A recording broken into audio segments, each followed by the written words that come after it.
Amara was desperate to escape her shattered life in the city. Her husband had died mysteriously, leaving her penniless and broken.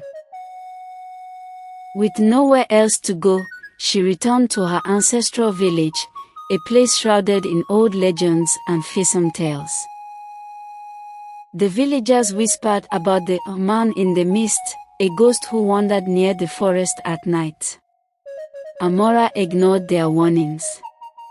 After all, ghosts weren't real, were they? Amara moved into her late grandmother's hut, perched at the edge of the forest. The air was thick with dampness, and shadows seemed to linger longer than they should. At night, she heard strange sounds, footsteps that stopped when she turned, whispers coming from empty corners, and faint laughter echoing in the darkness. One evening, while fetching water from the well, she saw a figure standing in the mist.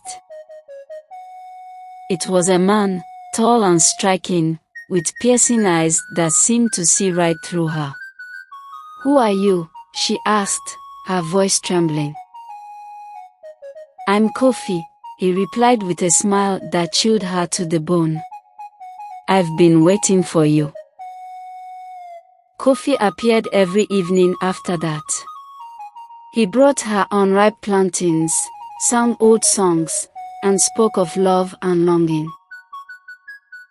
Amara found herself drawn to him despite the unease she felt. Yet, there were odd things about him. He always disappeared before dawn. His clothes were unlike anything anyone wore in the village.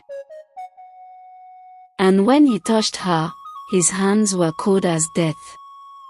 The villagers noticed her strange behavior. "You're speaking to someone who isn't there," one elder warned.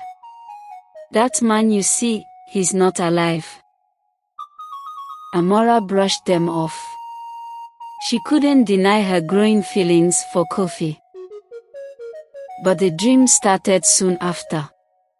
In her dreams, she saw flashes of a brutal past. A young warrior, Kofi, stabbed and betrayed by his closest friend. A curse placed upon him to wander the earth, bound to the forest until someone could set him free. Women, dozens of them, lured by his charm, only to vanish into the mist, never to be seen again. Amara woke up screaming one night, her chest heavy as the echoes of her dream faded. She found Kofi sitting at the edge of her bed, his eyes dark and hollow. "You've seen the truth," he said, his voice soft but menacing. "Now you understand why you belong to me." The village elder told her the full story. Kofi was cursed to wander the forest until a bride willingly joined him in the afterlife. Every woman he claimed disappeared, her soul trapped with him forever. Amara's blood ran cold. She realized Kofi hadn't chosen her out of love, he had chosen her because she was desperate, vulnerable, and easy prey. That night, Kofi came to her again. "Marry me, Amara," he said, his voice both pleading and commanding. "You will never be alone again."